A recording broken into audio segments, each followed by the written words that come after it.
We're going to talk about now a digitization project. So Holly Little is the informatics manager for the Department of Paleobiology at the Smithsonian Institution National Museum of Natural History. She is responsible for all digital aspects of the Paleo's collections, from designing and managing digitization projects to long-term preservation stewardship of specimen data. Her work focuses on data capture, wrangling, standardization, information, discoverability, and access, and digital curation. It's a collection and it's digital or wants to be digital. Holly is there. So Holly, again, a big thank you and a big apology for not having your name on the header here. This project would obviously not happen without you. And of course, I want to introduce Hannah Storch from Pixel Acuity. Hannah is a project manager with Pixel Acuity, specializing in cultural heritage digitization. After obtaining her BA in Classics and History from Greenville College, Hannah attended Georgetown University, where she received a master's degree in art and museum studies. She's worked in collections and development at various museums and archives, including the National Museum of Women in the Arts, the National Museum of African Art, and the National Museum of Natural History. Her role at Pixel Acuity has enabled her to partner with institutions, embracing opportunities that collection digitization brings to institutions and the communities that they serve, along with daily tasks of image production, image processing, and staff supervision. Hannah has created digitization workflows and programs that optimize productivity while emphasizing preservation, working hands-on with physical collections. Hannah never ceases to be amazed by the ability of cultural heritage institutions to piece together the past, one collection at a time. And I do have to completely agree with that assessment. I was actually came by to visit the process over at the Smithsonian. I was just blown away by the collections and the process, and I just think it's awesome the work you're both doing. So I'm going to turn off my camera, and I believe Carson's going to load up your presentation, and I'm going to stop my presentation. Okay, thank you, Pete. Hello, everyone, and welcome. My name is Hannah Storch, and I am the project manager with Pixel Acuity, and this is Holly Little, who works as the informatics manager for the Paleobiology department at the National Museum of Natural History.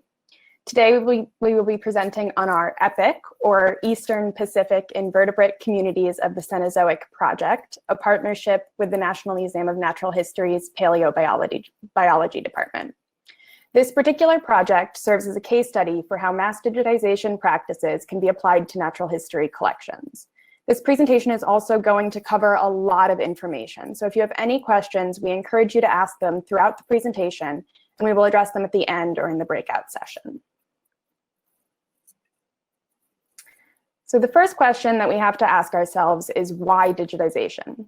For many cultural heritage institutions, collection digitization serves as a means to increase the impact of collections to society and researchers through improved access.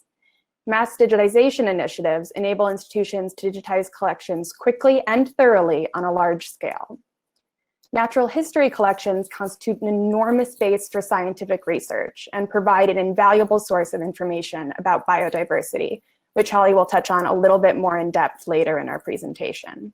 However, collections such as these also create a unique challenge for mass digitization efforts, as both the imaging and the metadata capture for special collections can be labor and time intensive. The imaging requires precision and the ability to capture diagnostic details at a micro level, while capturing the wealth of metadata information takes time and effort not only to sort through and determine relevancy, but also to collect and categorize. So in order to facilitate these processes and institute mass digitization workflows, resource-intensive steps, such as specimen selection and databasing of associated information, could be minimized, and automation can be used to increase efficiency and accuracy throughout the process. In our project, we set out to digitize the Cenozoic marine invertebrates of the Eastern Pacific collection at the Paleobiology department of the National Museum of Natural History. Throughout this multi-stage project, we were able to implement new automations and improvements to increase efficiency and optimize production. This project is multifaceted, and we could go on talking about it for days.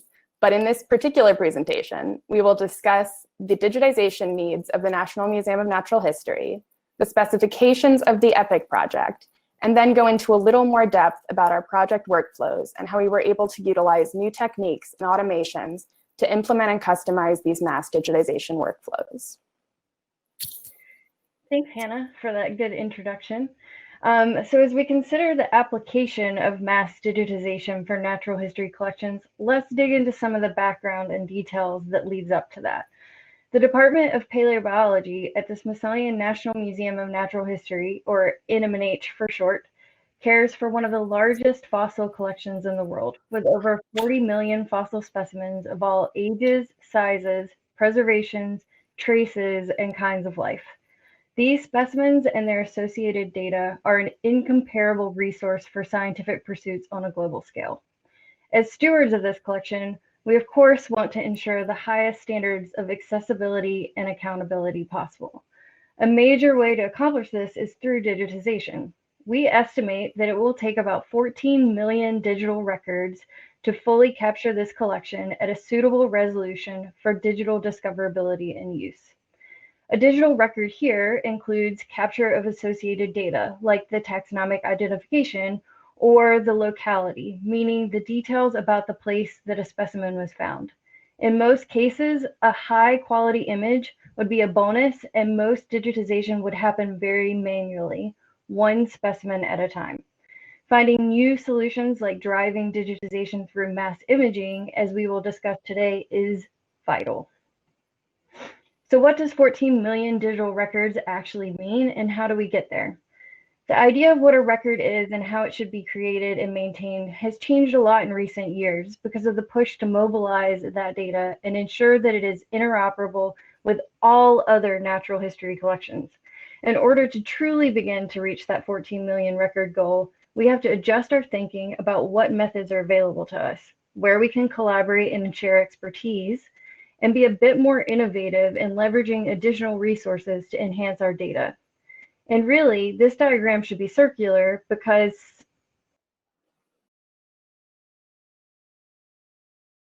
scientific specimen data is never static. It's continuing to change and evolve through new research. Localities are going to continue to be important today, so I've included this image to illustrate that a bit more. Each pink dot, kind of forming a blob here because the image is a little small, is a single locality. From that spot in the earth, one to many specimens may have been collected. Knowing the details about that spot, especially knowing its latitude and longitude through georeferencing, is critical for building an understanding of past life and ecosystems. Now expanding out a bit more, and this is a good follow-up to the grant discussion we've been having so far today. The goals and challenges are the same for every paleo collection around the world. As I mentioned before, it becomes vital that we consider ways of coordinating effort and expertise as a community. In the United States, the National Science Foundation created a program to try to help with that. The Advancing Digitization of Biodiversity Collections program is designed to help drive digitization and data mobilization in natural history collections around the United States through funding, training, and infrastructure. Every year, institutions and collections collaborate on funding proposals for thematic collections networks, TCNs for short, to submit to this program. These TCNs come together to digitize specimens on a particular theme. EPICC, our project, is an example. More on that in a moment. Most of the participating institutions and collections are shown here on this map. Note this is all types of natural history collections, not just paleo. With the help of these coordinated efforts, our community has now mobilized over 5 million fossil specimen records, but that's still a very small fraction of what we have in our collections. Coming back to our project, we are discussing today, what is EPICC? The NMNH project is part of a larger EPICC TCN. We are an unfunded participant though, which is a partnership of 9 natural history museums united to digitize marine invertebrate fossils found in the Eastern Pacific. So everything from the top of Alaska all the way through Chile. The overall combined goal of the project is to capture and mobilize 1.6 million specimen records.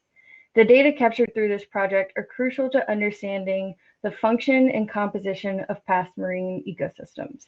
In addition to opening these collections up to a wide range of research possibilities by a global audience, many research questions are built into the work of the overall TCN project. Within our TCN, each partner institution is able to develop their own methods for how they want to tackle the digitization requirements. However, as members of the TCN, all of the institutions work closely together to define common data sources, standards, and practices to be applied to whatever workflows we use. The group worked together to establish guidelines for standard views of marine invertebrates for photography. A screenshot is shown here on the left. This guide shows examples for various taxa and defines what views are necessary to capture for an image to be useful in scientific research, showing the diagnostic details of that specimen. A keynote here is that typically staging specimens for this level of imaging is time intensive and would only be done for a very small portion of a collection being digitized. For NMNH project, we had an estimated 90,000 specimen lots to capture digital records for, and we hoped at least some images following this guide. To help visualize what a specimen lot is, the image on the right shows a half drawer. Each tray there is considered a specimen lot. For this project, we captured data and images per lot rather than per individual. A tray is assigned a catalog number through barcode placement, which ties together all of the products and information we capture. You can see that each tray can have anywhere from 1 to dozens of individuals of all shapes, taxa, and sizes. Thankfully, while we were racking our brains trying to figure out how we could possibly tackle this project, we had the opportunity to talk with the Smithsonian Digitization Program Office and begin to explore options for mass digitization. NMNH is the only EPICC partner that took a mass digitization approach. By tackling our project in this way, we were able to expand on the imaging requirements of the TCN and capture highly detailed images of everything. This is key for a few reasons. The label associated with a specimen lot contains the most essential information that really provides the scientific value of a specimen. Typical digitization approaches would see someone sitting by the drawer, manually entering all of those details line by line, lot by lot. By capturing an image of the label, we are digitally preserving that original information long term and able to batch process a lot of the details. Where we really see a huge step forward with this strategy is in the possibilities of capturing so much more information by imaging every lot, as well as the standard views for an exemplar, or what we called for our project, a hero specimen out of each lot. Having those images enables further study and enhancement of the specimen information. We can utilize more effective methods for data points that might be more time consuming or even get skipped in a more manual data entry process. And we open up possibilities for innovative and remote study and classification of specimens that would previously require someone to look back at the specimens in person. As you'll see, we have gone through a few iterations of our mass digitization project to help refine the process and test workflows for tackling this collection. If we crack the code for mass digitization workflows, those workflows could be adaptable to almost 80% of that 40 million specimen paleobiology collection.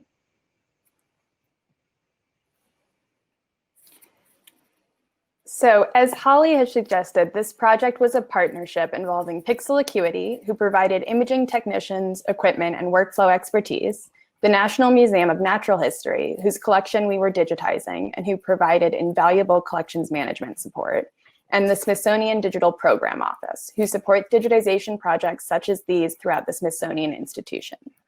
This project holistically consisted of 3 phases: a pilot project in 2017, a first phase of production from 2017 to 2018, and a second phase of production from 2019 to 2020.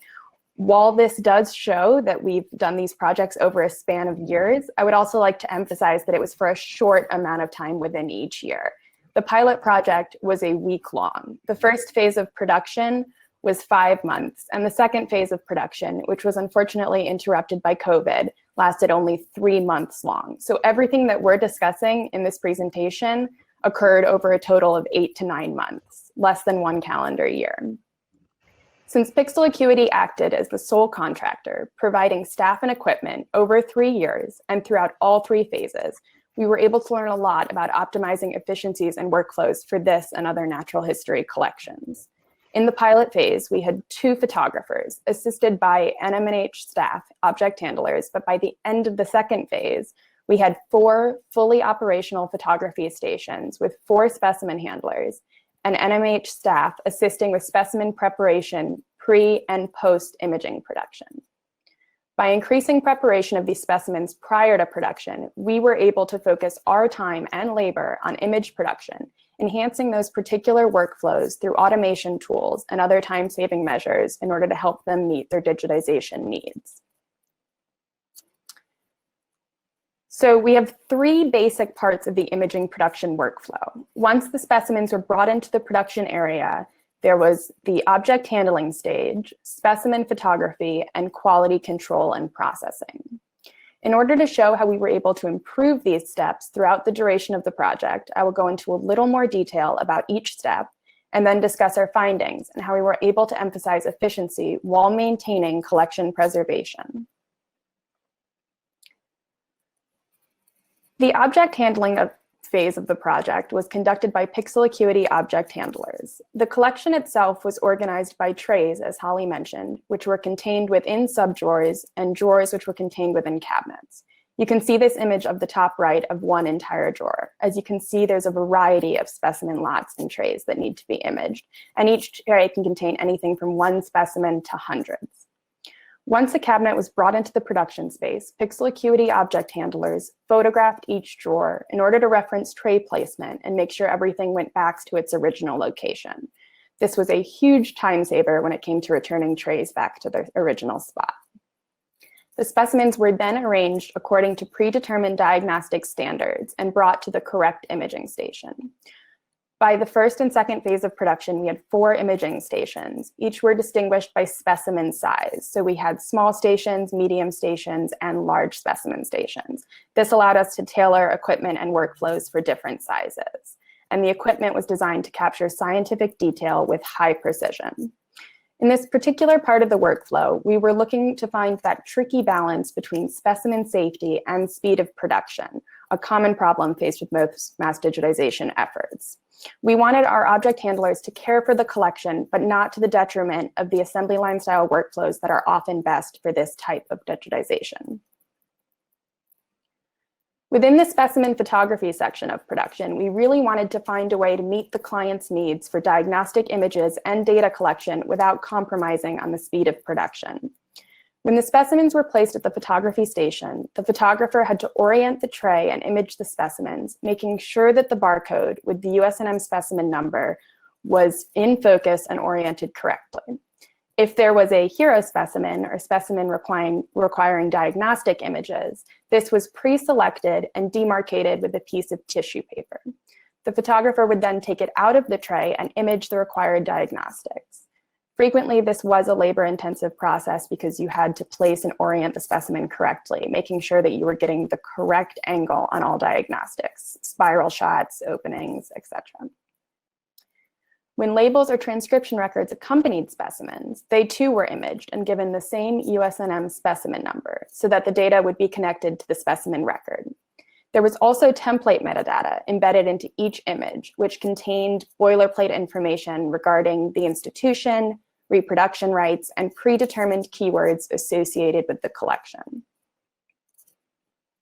Throughout production, the photographer would check the images for quality control, and at the end of the day, they would conduct another review. The files would then be processed and uploaded to an SI dashboard for review. Throughout the different phases of production, we had automated and perfected this process so that by the last stage, we were using scripting and automation tools to aid with some of the more labor-intensive aspects of this workflow. Post quality control, we generated all files as requested by the Smithsonian. This consisted of an 8-bit TIFF and ProPhoto, an 8-bit JPEG in Adobe 1998 color space, and the original full 16-bit RAW file. Most of these derivative files were created with the expectation of being uploaded to the National Museum of Natural History Digital Asset Management System, or DAMS. But we also generated transcription JPEGs, which highlighted the transcription record labels in order to assist with metadata collection, a post-production process, which Holly will now address a little bit further.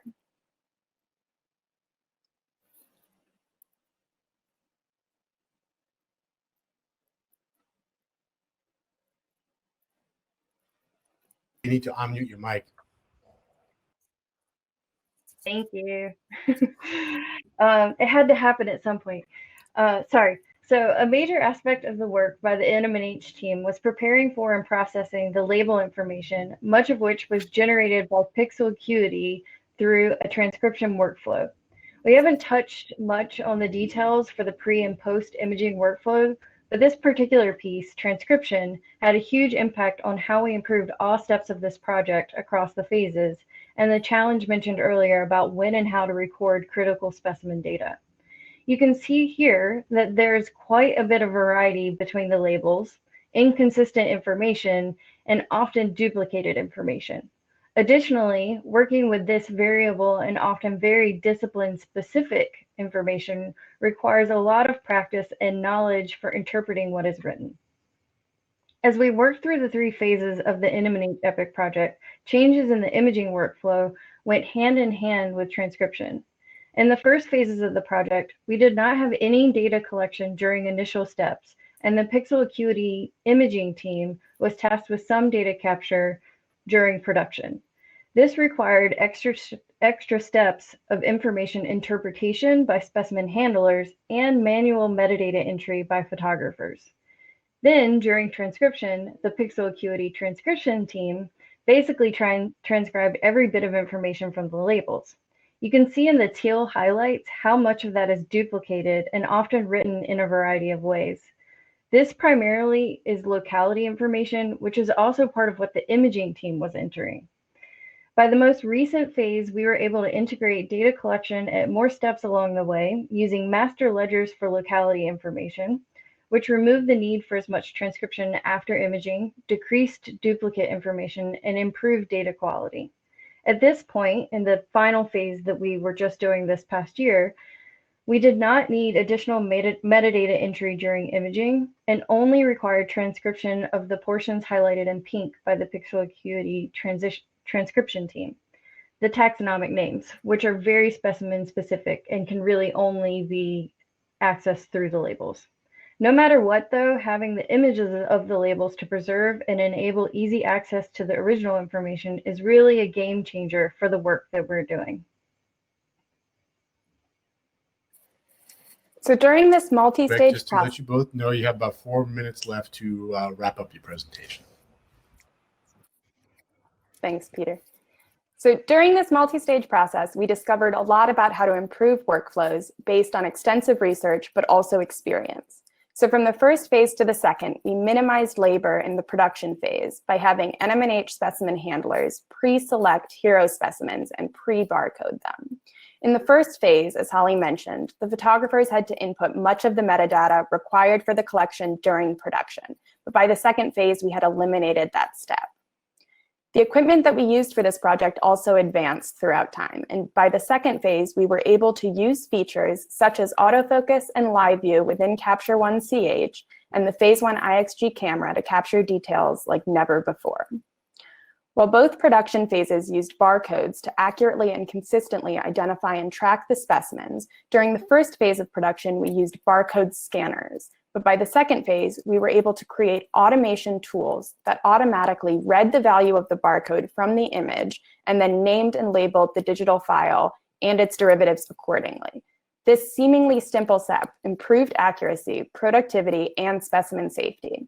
Instead of using human verification to confirm the accuracy of the file or specimen naming according to the barcode, the value could be instantly and more meticulously checked against the data matrix of the barcode.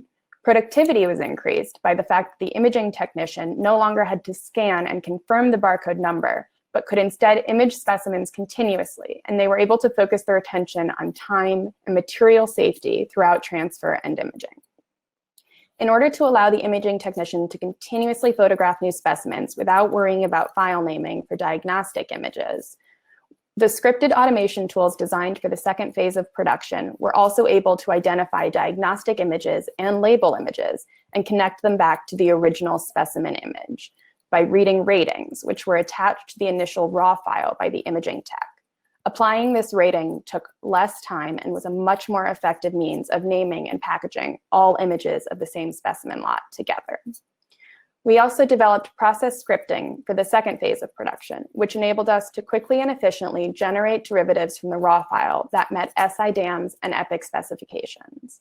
Along with creating these derivatives, we also created an MD5 checksum, which the Smithsonian requested in order to validate the delivery of the files. As opposed to creating the derivatives directly from the Capture One software and using a different method to generate the MD5 checksums, one script was now able to create all derivative files requested by the institution, as well as the MD5 checksums for each folder. This same script also enabled us to create a pre-approved directory structure for the files to be delivered to the institution. We were also able to automate several aspects of the transcription process, which Holly already touched upon. Overall, these improvements led to increased production and truly remarkable results. Through the data and images captured with this project, we were able to drive significant scientific research. The EPICC TCN has already published one paper that shows a 25% increase in documented localities from our digitized collections, the map on the right, than were previously available solely through the published literature, which is the map on the left.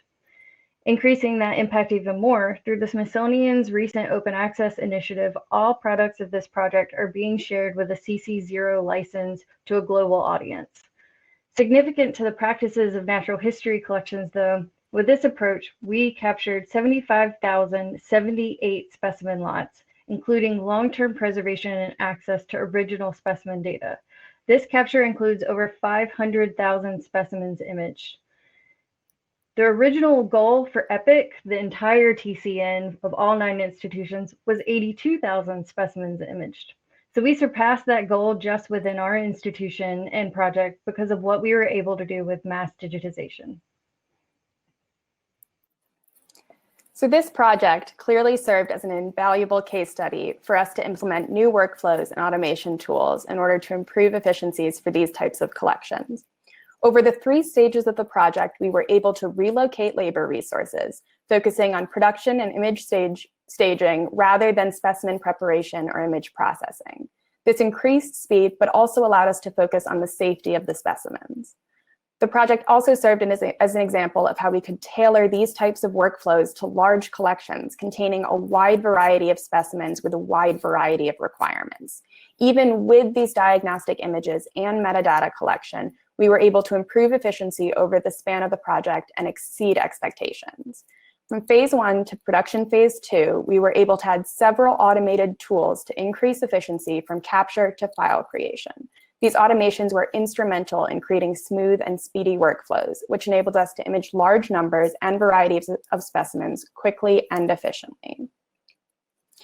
We would just like to take a minute to thank everyone involved in this process. It was a 3-year project and there were a lot of people, so thank you everyone at Pixel Acuity, the Smithsonian National Museum of Natural History, the DPO, the NCP, and the EPICC TCN partners. We couldn't have done it without you. Thank you. That was really, really great. And part of my introduction slide when I talked about the enterprise level digitization, what Amazon does to get their stuff online, I was kind of thinking in the back of my mind the projects in which the biological and science collections need to get out there to the world. So I think it's a very nice synergy. So I think we have time for some questions. The softball, just a quick shout out to Holly. Yes. This is Lucia Martino. I was one of the photographers at NMNH. I'm at the NGA now. Good to see you and see NMH represented here. Okay. Thanks for that. Nice Thanks to for see the you shout out. First question is coming from Ben. Can you speak a little about assessing collections to be imaged so you don't run into objects that were over or undersized for your capture stations?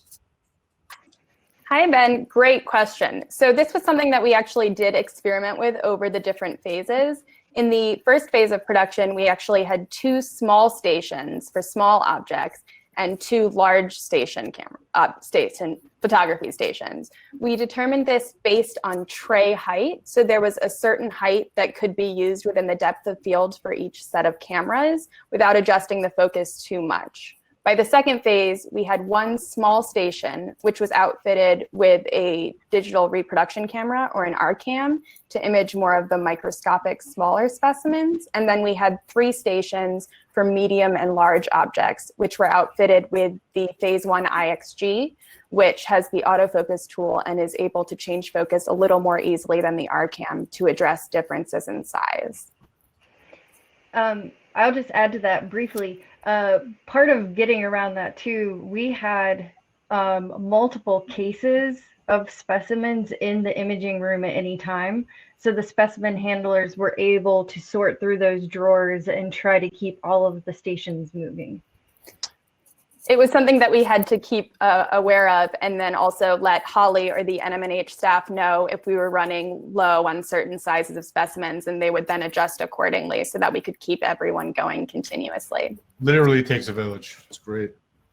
Our next question is from Jennifer. How much time did it take for the photographers to enter the data for each item, and how did it impact the number of shots they got through each day?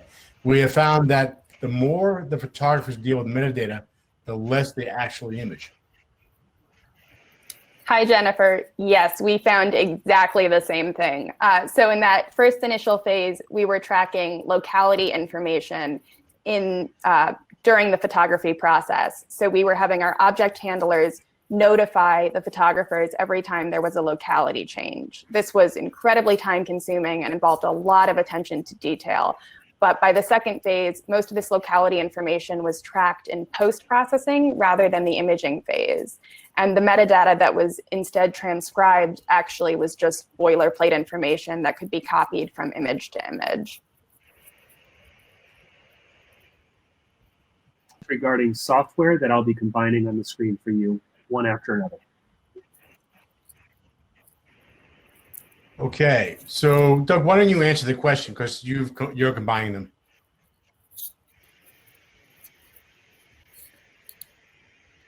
To the software used for the editing and interacting of the metadata, the transcription, and the QR code reading and generation. So Holly, perhaps you could speak first to the QR code and what that contained, where it came from, and how it was physically applied. Sure. So the QR code, actually, it only contained what our catalog number is. And it was mostly something that was used to help connect all the different pieces of information, because we actually used a lot of different platforms throughout the project, and we're collecting data in a lot of different ways. So that barcode is mostly just the identifier to keep things connected. And we placed that during specimen prep for imaging. So the NMNH team would just drop a barcode in a tray as we went through cleaning. And perhaps then, Hannah, you could speak to the software used for transcription or about the transcription process more generally.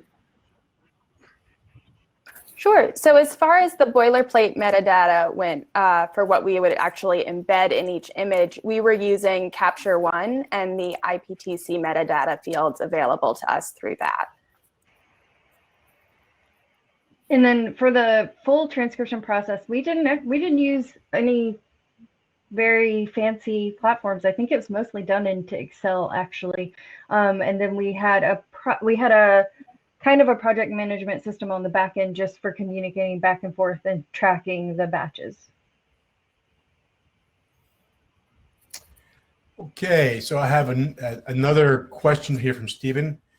Is document transcription going on, or is it caught up to the photography? I'm sorry, I read that incorrectly. Is document transcription ongoing, or is it caught up to the photography? The process was designed to kind of stay in, it was about a week or two behind photography. We've had a few hiccups because of COVID and the project getting interrupted, but we are totally caught up with the transcription that Pixel Acuity was doing.